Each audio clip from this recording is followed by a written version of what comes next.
Start करते हैं दोस्तों सबसे पहले प्राचीन भारत के इतिहास से, जिसके अंतर्गत दोस्तों पहला चैप्टर है पाषाण काल। चलिए दोस्तों पाषाण काल से क्वेश्चंस देखते हैं। रॉबर्ट ब्रूस फुट थे एक भूगर्भ वैज्ञानिक और पुरातत्वविद थे। रॉबर्ट ब्रूस फुट थे एक भूगर्भ वैज्ञानिक एवं पुरातत्वविद। भारतीय प्राग इतिहास का पिता कहा जाता है तो रॉबर्ट ब्रूस फुट को कहा जाता है। भारतीय प्राग इतिहास का पिता रॉबर्ट ब्रूस फुट को कहा जाता है। कोपेनहेगन संग्रहालय की सामग्री से पाषाण, कांस्य और लौह युग का त्रियुगीय विभाजन किया था तो थॉमसन ने किया था। कोपेनहेगन संग्रहालय की सामग्री से पाषाण, कांस्य और लौह युग का त्रियुगीय विभाजन किया था थॉमसन ने। पशुपालन के साक्ष्य सर्वप्रथम मिलते हैं तो मध्य पाषाण काल में मिलते हैं। पशुपालन के साक्ष्य सर्वप्रथम मध्य पाषाण काल में मिलते हैं। मध्य पाषाण काल में पशुपालन के प्रमाण जहां से मिले हैं वह स्थान था दोस्तों आदमगढ़। मध्य पाषाण काल में पशुपालन के प्रमाण जहां से मिले वह स्थान दोस्तों आदमगढ़ है।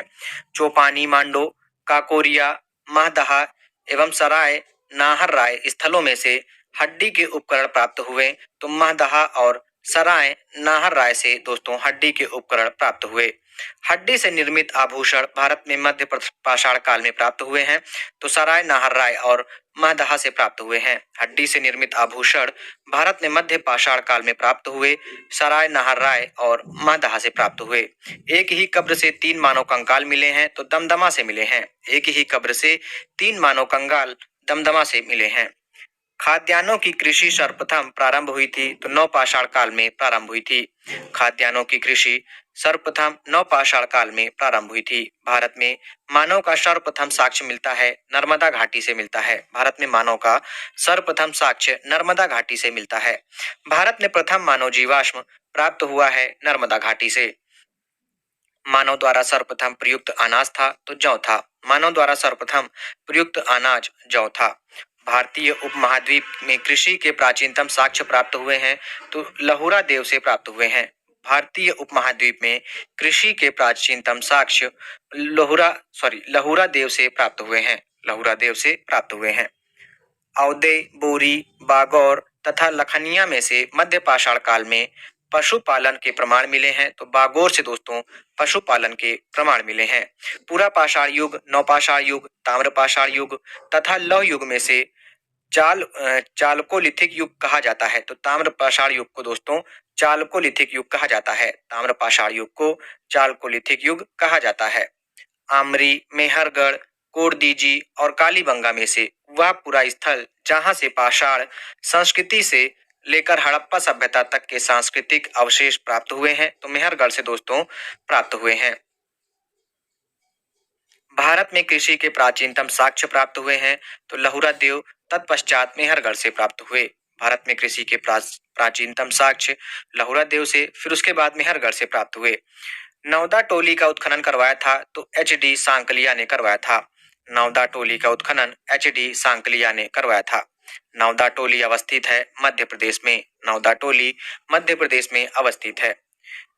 बृहद पाषाण स्मारकों की पहचान की गई तो मृतक को दफनाने के स्थान के रूप में की गई। बृहद पाषाण स्मारकों की पहचान मृतक को दफनाने के स्थान के रूप में की गई। राख का टीला, बुदिहाल, संगन कल्लू, कोल्डहिवा तथा ब्रह्मागिरी में से जिस नवपाषाणिक स्थल से संबंधित है वह है दोस्तों संगन कल्लू। भीमबेटका प्रसिद्ध है तो गुफाओं के शैल चित्र के लिए प्रसिद्ध है। भीमबेटका गुफाओं के शैल चित्र के लिए प्रसिद्ध है। भारत में सर्वाधिक शैल चित्र प्राप्त हुए हैं तो भीमबेटका से प्राप्त हुए हैं। भारत में सर्वाधिक शैल चित्र भीमबेटका से प्राप्त हुए। अजंता, भीमबेटका, बाघ तथा अमरावती में से वह स्थल जो प्राग ऐतिहासिक चित्रकला के लिए प्रसिद्ध है तो भीमबेटका दोस्तों प्राग ऐतिहासिक चित्रकला के लिए प्रसिद्ध है। भीमबेटका की गुफाएं स्थित हैं तो अब्दुल्लागंज, रायसेन मध्य प्रदेश में अवस्थित है। भीमबेटका की गुफाएं अब्दुल्लागंज, रायसेन मध्य प्रदेश में अवस्थित है। भारतीय पुरातत्ववेत्ता जिसने पहली बार भीमबेटका गुफा को देखा और उसने उसके शैल चित्रों के प्राग ऐतिहासिक महत्व को समझा, उनका नाम था वी.एस. वाकंकर। भारतीय पुरातत्ववेत्ता जिसने पहली बार भीमबेटका गुफा को देखा और उसके शैल चित्रों के प्रागैतिहासिक महत्व को समझा, उनका नाम था वी.एस. वाकंकर। गैरिक मृदभांड पात्र ओसीपी का नामकरण हुआ था हस्तिनापुर में। ताम्रपाषाण काल में महाराष्ट्र के लोग मृतकों को घर के फर्श के नीचे दफनाते थे। उत्तर से दक्षिण की ओर दफनाते थे। उत्तर से दक्षिण की ओर दफनाते थे। ब्रह्मागिरी, बुर्जहोम, चिरांद तथा मास्की में से वह स्थल जहां से मानव कंकाल के साथ कुत्ते का कंकाल भी शवाधान में से प्राप्त हुआ है। तो बुर्जहोम से दोस्तों मानव कंकाल के साथ कुत्ते का कंकाल भी शवाधान से प्राप्त हुआ। बुर्जहोम, कोल्डीवा, ब्रह्मागिरी एवं संगन कल्लू में से गर्त आवास के साक्ष्य प्राप्त हुए हैं। तो बुर्जहोम से प्राप्त हुए हैं। चंद्रकेतुगढ़ प्रसिद्ध है तो टेराकोटा कला के लिए प्रसिद्ध है। चंद्रकेतुगढ़ टेराकोटा कला के लिए प्रसिद्ध है। गणेश्वर प्रसिद्ध है तो ताम्र कलाकृतियों के लिए प्रसिद्ध है। गणेश्वर ताम्र कलाकृतियों के लिए प्रसिद्ध है। विंध्य क्षेत्र का वह शिलाश्रय जहां से सर्वाधिक मानव कंकाल मिले तो लेखहिया से मिले हैं। विंध्य क्षेत्र का वह शिलाश्रय जहां से सर्वाधिक मानव कंकाल मिले हैं तो लेखहिया से मिले हैं।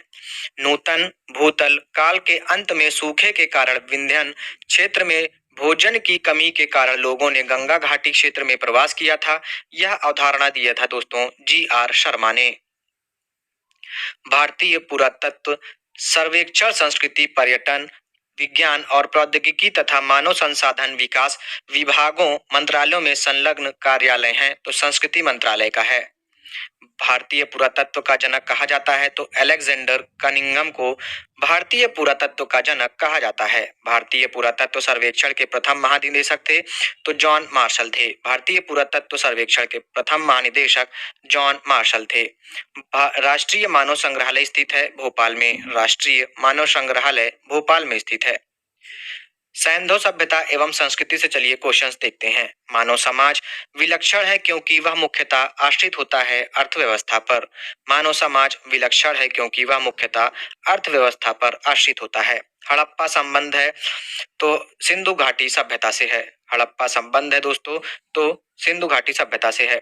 सिंधु सभ्यता संबंधित है तो आद्य ऐतिहासिक युग से संबंधित है। सिंधु सभ्यता आद्य ऐतिहासिक युग से संबंधित है। सिंधु घाटी की सभ्यता गैर आर्य थी क्योंकि वह नगरीय सभ्यता थी। सिंधु घाटी की सभ्यता गैर आर्य थी क्योंकि वह नगरीय सभ्यता थी। सिंधु घाटी सभ्यता को आर्यों से पूर्व की रखे जाने का महत्वपूर्ण कारक है मृत भांड। सिंधु घाटी संस्कृति वैदिक सभ्यता से भिन्न थी क्योंकि इसके पास विकसित शहरी जीवन की सुविधाएं थीं। इसके पास चित्रलेखीय लिपि थी। इसके पास लोहे और रक्षा शस्त्रों के ज्ञान का अभाव था। हड़प्पा संस्कृति की जानकारी प्रमुख स्रोत है दोस्तों पुरातात्विक खुदाई। हड़प्पा संस्कृति की जानकारी का प्रमुख स्रोत है पुरातात्विक खुदाई। हड़प्पा सभ्यता की उत्पत्ति के संदर्भ में सही सम्मेलन है। E.J.H. मैके संबंधित है दोस्तों सुमेर से लोगों का पलायन से। मार्टिमर व्हीलर संबंधित है पश्चिमी एशिया से सभ्यता के विचार का प्रवसन से।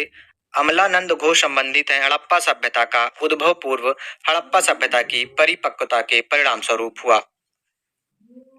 भारत में चांदी की उपलब्धता के प्राचीनतम साक्ष्य मिलते हैं तो हड़प्पा संस्कृति से मिलते हैं। हड़प्पा में मिट्टी के बर्तनों पर सामान्यतः उपयोग हुआ था तो लाल रंग का उपयोग हुआ था। हड़प्पा में मिट्टी के बर्तनों पर सामान्यतः लाल रंग का उपयोग हुआ था। मूर्ति पूजा का आरंभ माना जाता है तो पूर्व आर्य प्री आर्यन सभ्यता से माना जाता है। गाय, हाथी, गैंडा तथा बाघ पशुओं में से वह जिसका हड़प्पा संस्कृति में पाई गई मोहरों और टेराकोटा कलाकृतियों में निरूपण रिप्रेजेंटेशन नहीं हुआ था। तो गाय का दोस्तों निरूपण नहीं हुआ था। चन्हुदड़ो, कोरदीजी, सोहगौरा तथा देसलपुर में से हड़प्पाई स्थल नहीं है। तो सोहगौरा दोस्तों हड़प्पाई स्थल नहीं है। प्राचीन स्थल और दोस्तों उसके पुरातात्विक खोज दिए गए हैं। लोथल से दोस्तों प्राप्त हुआ था गोदीबाड़ा और कालीबंगा में दोस्तों प्राप्त हुआ था जुता हुआ खेत। धौलावीरा से प्राप्त हुआ हड़प्पन लिपि के बड़े आकार के 10 चिन्हों वाला एक शिलालेख। बनावली से प्राप्त हुआ था दोस्तों पक्की मिट्टी की बनी हुई हल्की प्रतिकृति। हड़प्पा से दोस्तों प्राप्त हुआ शवाधान R37। मोहनजोदड़ो से प्राप्त हुआ नर्तकी की मूर्ति। हड़प्पा दोस्तों रावी नदी के तट पर स्थित था। हस्तिनापुर गंगा नदी के तट पर। नागार्जुन कोंडा कृष्णा नदी के तट पर। पैठन दोस्तों गोदावरी नदी के तट पर। कालीबंगा दोस्तों घग्गर नदी के तट पर। लोथल स्थित था दोस्तों भोगवा नदी के तट पर और रोपड़ सतलज नदी के तट पर स्थित था। सैंधव सभ्यता का महान स्नानागार प्राप्त हुआ तो मोहनजोदड़ो से प्राप्त हुआ। आलमगीरपुर दोस्तों उत्तर प्रदेश में है, लोथल दोस्तों गुजरात में, कालीबंगा राजस्थान में है, रोपड़ दोस्तों पंजाब में, बनावली हरियाणा में और दैमाबाद है दोस्तों महाराष्ट्र में। राखीगढ़ी है हरियाणा में, हुलास है दोस्तों उत्तर प्रदेश में, मांडा है जम्मू कश्मीर में, बालू है हरियाणा में, पाडरी है दोस्तों गुजरात में। सही सुमेलित है। हड़प्पा की खुदाई दोस्तों दयाराम साहनी ने करवाई थी। हस्तिनापुर दोस्तों बीबी लाल ने। तक्षशिला दोस्तों खुदाई जॉन मार्शल ने करवाई थी। कौशाम्बी में दोस्तों खुदाई दोस्तों एन.जी. मजूमदार ने करवाई थी। लोथल में खुदाई एस.आर. राव ने करवाई थी। सूरकोटदा में दोस्तों जे.पी. जोशी ने कराई थी और धौलावीरा में भी जे.पी. जोशी और आर.एस. बिष्ट ने कराई थी। हड़प्पा संस्कृति के सिंध में अवस्थित स्थल हैं। तो सिंध में अवस्थित स्थल दोस्तों मोहनजोदड़ो, चनहुदड़ो, जुडेर जोदड़ो, आमरी, कोरदीजी एवं अलीमुराद। यह दोस्तों सिंध में अवस्थित स्थल हैं हड़प्पा के। चनहुदड़ो के उत्खनन का निर्देशन किया था तो जे.एच. मैके ने किया था। कालीबंगा, हड़प्पा, लोथल एवं आलमगीरपुर में से सिंधु घाटी सभ्यता का वह स्थान जो अब पाकिस्तान में है। तो हड़प्पा दोस्तों पाकिस्तान में है। रंगपुर जहां हड़प्पा की समकालीन सभ्यता थी स्थित है तो सौराष्ट्र गुजरात में स्थित है। हल का टेराकोटा प्राप्त हुआ है तो हड़प्पा कालीन स्थल बनावली से प्राप्त हुआ है। दधेरी एक परवर्ती हड़प्पीय पुरा स्थल है तो पंजाब का है। दधेरी एक परवर्ती हड़प्पीय पुरा स्थल है पंजाब का। हड़प्पा, मोहनजोदड़ो एवं लोथल में से सिंधु सभ्यता का वह स्थान जो भारत में स्थित है तो लोथल गुजरात में है दोस्तों। वह हड़प्पीय नगर जिसका प्रतिनिधित्व लोथल का पुरातत्व स्थल करता है स्थित था दोस्तों भोगवा नदी पर स्थित था। वह हड़प्पीय नगर जिसका प्रतिनिधित्व लोथल का पुरातत्व स्थल करता है स्थित था भोगवा नदी पर। सिंधु घाटी सभ्यता का पतन नगर था तो लोथल था। कालीबंगा, रोपड़, पाटलिपुत्र तथा लोथल में से वह जो सिंधु घाटी की सभ्यता से संबंधित स्थल नहीं है तो पाटलिपुत्र दोस्तों सिंधु घाटी की सभ्यता से संबंधित स्थल नहीं है। भारत का सबसे बड़ा हड़प्पन पुरा स्थल है तो राखीगढ़ी है। स्थापित सिंधु घाटी सभ्यता जिन नदियों के तट पर बसी थी वे थी दोस्तों सिंधु, चेनाब तथा झेलम। संपूर्ण सिंधु घाटी सभ्यता का सबसे बड़ा पुरा स्थल है तो राखीगढ़ी है। सिंधु घाटी के लोग विश्वास करते थे तो मात्र शक्ति पर में विश्वास रखते थे। सिंधु घाटी के लोग मात्र शक्ति में विश्वास रखते थे। सिंधु घाटी के लोग पूजा करते थे तो मात्र देवी की, पशुपति की, लिंग एवं योनि की, पशुओं की, नागों एवं वृक्षों की पूजा करते थे। मोहनजोदड़ो एवं हड़प्पा की पुरातात्विक खुदाई के प्रभारी थे तो सर जॉन मार्शल थे। सिंधु घाटी सभ्यता को खोज निकालने में जिन दो भारतीयों का नाम जुड़ा है वे हैं दोस्तों राखल दास बनर्जी मोहनजोदड़ो की खोज के लिए और दयाराम साहनी हड़प्पा की खोज के लिए। सिंधु सभ्यता के बारे में सत्य कथन है तो नगरों में नालियों की सुदृढ़ व्यवस्था थी। व्यापार और वाणिज्य उन्नत दशा में था। मात्र देवी की उपासना की जाती थी। सिंधु घाटी सभ्यता जानी जाती है तो अपने नगर नियोजन के लिए, मोहनजोदड़ो और हड़प्पा के लिए, अपने कृषि संबंधी कार्य के लिए एवं अपने उद्योगों के लिए जानी जाती है। हड़प्पा का उत्खनन करने वाला प्रथम पुरातत्वविद जो इसके महत्व को नहीं समझ पाया था तो ए कनिंघम नहीं समझ पाए थे इसके महत्व को।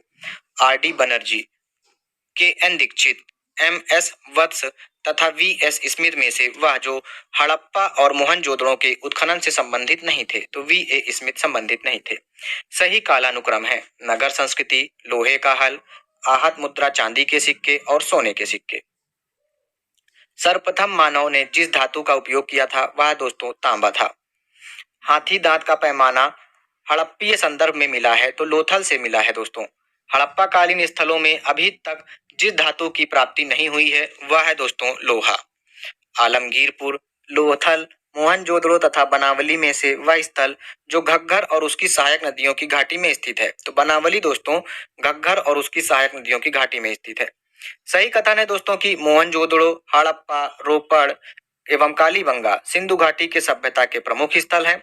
हड़प्पा के लोगों ने सड़कों तथा नालियों के जाल के साथ नियोजित शहरों का विकास किया। सही कथन है दोस्तों मोहनजोदड़ो तथा हड़प्पा नगर अब विलुप्त हो गए हैं। वह खुदाई के दौरान प्रकट हुए थे। हड़प्पन संस्कृति के संदर्भ में शैलकृत स्थापत्य के प्रमाण मिले हैं तो धौलावीरा से मिले हैं। धौलावीरा जिस राज्य में स्थित है वह है दोस्तों गुजरात। वह हड़प्पीय नगर जो 3 भागों में विभक्त है। तो धौलावीरा दोस्तों 3 भागों में विभक्त है। वह प्राचीन नगर जो अपने उन्नत जन संचयन और प्रबंधन प्रणाली के लिए प्रसिद्ध है, जहां बांधों की श्रृंखला का निर्माण किया गया था और संबंध जलाशयों में नहर के माध्यम से जल को प्रवाहित किया गया जाता था। तो धौलावीरा है वह स्थान, वह नगर दोस्तों। एक उन्नत जल प्रबंधन व्यवस्था का साक्ष्य प्राप्त हुआ है तो धौलावीरा से प्राप्त हुआ है। कुंतासी, धौलावीरा, लोथल एवं कालीबंगा में से वह स्थल जहां से द्विशव संस्कार का प्रमाण मिला है। तो लोथल एवं कालीबंगा से दोस्तों डबल बरियल द्विशव संस्कार का प्रमाण मिला है। हड़प्पन स्थल सनौली के अभी हाल में उत्खननों से प्राप्त हुए हैं तो मानव शवाधान प्राप्त हुए हैं।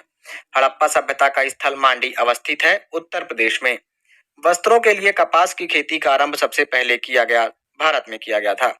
सिंधु घाटी सभ्यता के संदर्भ में सही कथन है दोस्तों, यह प्रमुखता लौकिक सभ्यता थी और उसमें धार्मिक तत्व यद्यपि उपस्थित था, वर्चस्वशाली नहीं था। उस काल में भारत में कपास के वस्त्र बनाए जाते थे। सिंधु सभ्यता के संदर्भ में सही कथन है, वे देवियों और देवताओं दोनों की पूजा करते थे।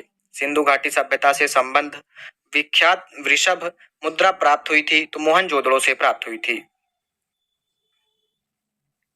वह पशु जिनका अंकन हड़प्पा संस्कृति की मोहरों पर नहीं मिलता है। तो घोड़ा, गाय और ऊंट का अंकन दोस्तों हड़प्पा की संस्कृति की मोहरों पर नहीं मिलता है। जिस पशु के अवशेष सिंधु घाटी सभ्यता में प्राप्त नहीं हुए हैं तो दोस्तों शेर के अवशेष सिंधु घाटी सभ्यता से प्राप्त नहीं हुए हैं। मृड़ पट्टिका पर उत्कीर्ण सींग युक्त देवता की कृति प्राप्त हुई है तो कालीबंगा से प्राप्त हुई है। वह इस सभ्यता जो नील नदी के तट पर पनपी। तो मिस्र की सभ्यता दोस्तों नील नदी के तट पर पनपी। माया, एजेटेक, मुइस्का, इक्का, इंका सभ्यता का उत्तर से दक्षिण का सही क्रम है।